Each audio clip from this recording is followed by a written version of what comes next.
Hello and welcome to the Learn How to See Better podcast, the only podcast out there known to actually improve your vision the longer you listen. This is your host, Drew Davis, and I'm glad you've joined me here today. I can't wait to share some great information with you about how to improve your health, wealth, and relationships. So let's get right down to it, shall we? Hey everybody, today is going to be a fun episode of Learn How to See Better, the podcast designed to help you improve your vision with each and every listen. And today we're going to talk about one of the first times I learned to see better in the area of love. And I'm not just talking about puppy love, but real grown-up love, and actually having some improvement in how you understand it with regards to interacting with your spouse or significant other. And the best way to probably illustrate this is to give you a taste of what my experience was and how I had to kind of unlearn some things and relearn some things pretty quickly because they just opened my eyes quite a bit. And it all started, being a young, happy couple, getting serious in the relationship, and we were going through our own growing pains, and we had a relationship full of fire and desire, and you know how it is when you're a young couple. It's always one of those things where whenever you don't get along, you always say, it's the partner that's the problem, right? I don't have a problem. No, you're the one with the problem. But in more instances than not, you deep down inside want to make it work. And that's how I know I was, looking back to those early days when we used to argue and bicker and fight a lot. In my relationship with my now queen and happily wedded wife. But way back then, we used to go at it a little bit more. And you realize, you could have a great relationship, but two people either have to kind of figure out how to get along or they need to move along. And, I wasn't one that was really a big fan of due to limiting beliefs, of course, getting, counseling and relationships and peer mediation and all that sort of thing. I, would rather be able to just have two people be able to work it out on their own without all the extra involvement and opinions. That was my opinion at the time and based on where I was in life. And I remember when I got my hands on a book that literally changed everything. And the name of the book is called The 5 Love Languages. And if you've never heard of this book, it's pretty amazing. And it's not, something that you only can apply to your primary relationship with your spouse or significant other, but other relationships you have as well with close friends and loved ones.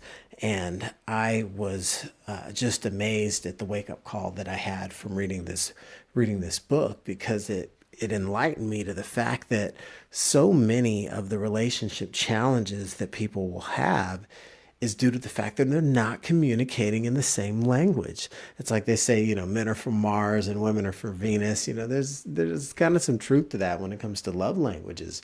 And I can remember instances where, in my own relationships where, you'd think you're doing the right thing. Like, oh, honey, you're coming into town, from a long trip. I cleaned up the place and took out the trash, mowed the lawn. Right. But she's looking for flowers to be waiting there on the table with a gift and a box of chocolates and a teddy bear. And, as the typical, dumb guy, sometimes you might be thinking, but I did all these nice things for you. What's the problem? And it was a difference in the communication of the love language that wasn't really jiving. And so I had to learn the hard way over time that in several instances where myself being a person who's a giver and really driven by acts of service, if I'm constantly trying to show my love through acts of service to someone that's, might be more excited by gifts as a form of love, or words or affirmation as a great example, as a form of love display, you're just going to be missing and firing signals. And I've even seen it in the opposite instance in relationships where, the guy's a great giver and he's buying, all sorts of, amazing gifts for his queen. And, she's just like, hey, I wanted you to just, spend some time with me, or say something nice, or do something else that's different to show that you cared. And it's amazing to see that, a lot of times we'll have instances in our relationships where, we're just communicating on different frequencies. And the book also goes into the concept of having your love tanks. And I don't want to be the spoiler for the book. You definitely got to go get it yourself. But the idea of a love tank, that we all have them, right? We all have, emotional kind of love tank, and we can all feel pretty low and depleted if there's no one in our world, depositing love and positive energy into us.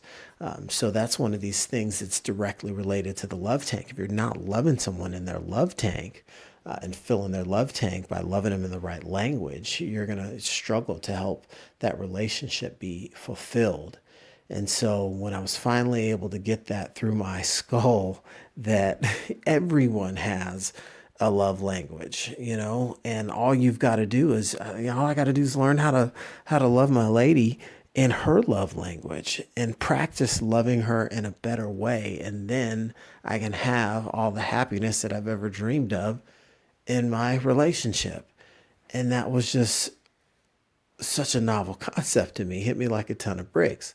And I, remember just getting so excited about it, saying, hey, I can do this. I'm going to go out there and be Mr. Do Right, and, and follow the script, but, and make everything just perfect. Right.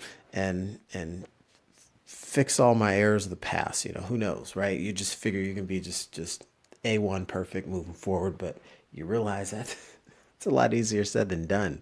You might wake up on the wrong side of the bed 2 days later, and you just don't feel like, loving in a different language than you're used to loving in. It's almost like, you might go on a vacation to a foreign country, and yeah, you might speak the language. 3 or 4 days there, your brain might be tired of talking the talk, right? So I think it's a scenario where, understanding that understanding that your love language can be a key indicator in how you can enhance your relationships, because it's not only learning how to see the way that someone you love, learning how to see and understand the way that they receive love better, is going to be pretty important. So to clarify that a little bit, there's basically these 5 love languages. Acts of service. You're a person that likes to do favors. You're a giver. There's a person that their love language is gifts. Excited like a kid at Christmas, right? That's a form of receiving gifts, love. There's quality time. There's physical touch, and there's words of affirmation. And so what everyone has is their own love language that they are going to respond best to. And so the idea is you start to pay attention and be present, and try to learn the people that you care most about in a different way. And if you can determine how their love language is set up, you can begin to demonstrate and learn how to speak in their love language, and it becomes a very positive experience, a very powerful experience. So even though it was a little tricky out of the gate to start doing things differently, it's just a matter of becoming aware and being able to make that choice to say, hey, if all it takes is a little bit of an adjustment in my daily practices to be able to demonstrate love in a more effective fashion to my significant other. At the time, I don't even know if we were married yet. I'm thinking we want to get our hands on the book, but regardless, right? From here and ever forth in the future, can benefit from a lot smoother sailing by keeping the love tank full.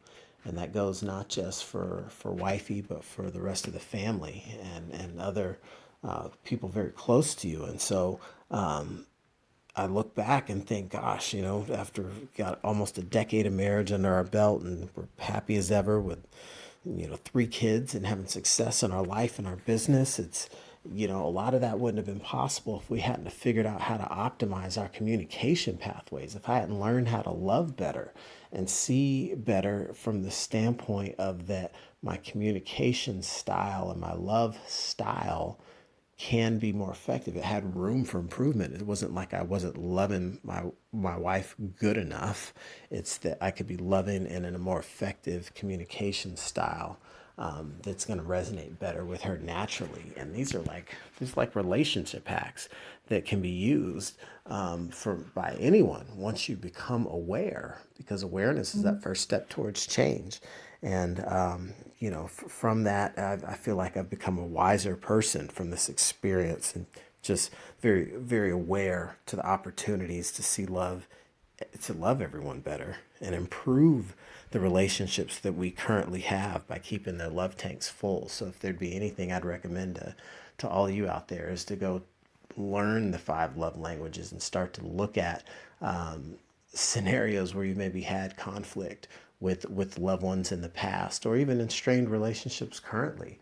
And if there's a better way to love them by speaking in their language, you just might have the secret key to unlock some of the challenges and struggles in your relationships, or to take your great relationships to the next level, which was what I was fortunate enough to do through what I learned and discovered by adopting the 5 love languages, learning my own love language as well as the love language of my wife, and applying that to how we communicate and keep our love tanks full to have optimal happiness in our relationship.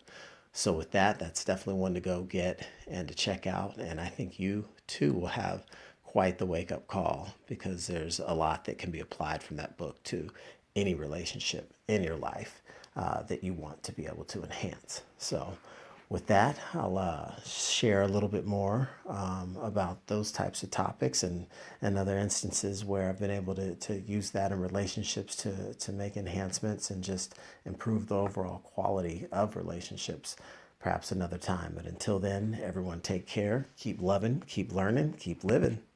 See ya.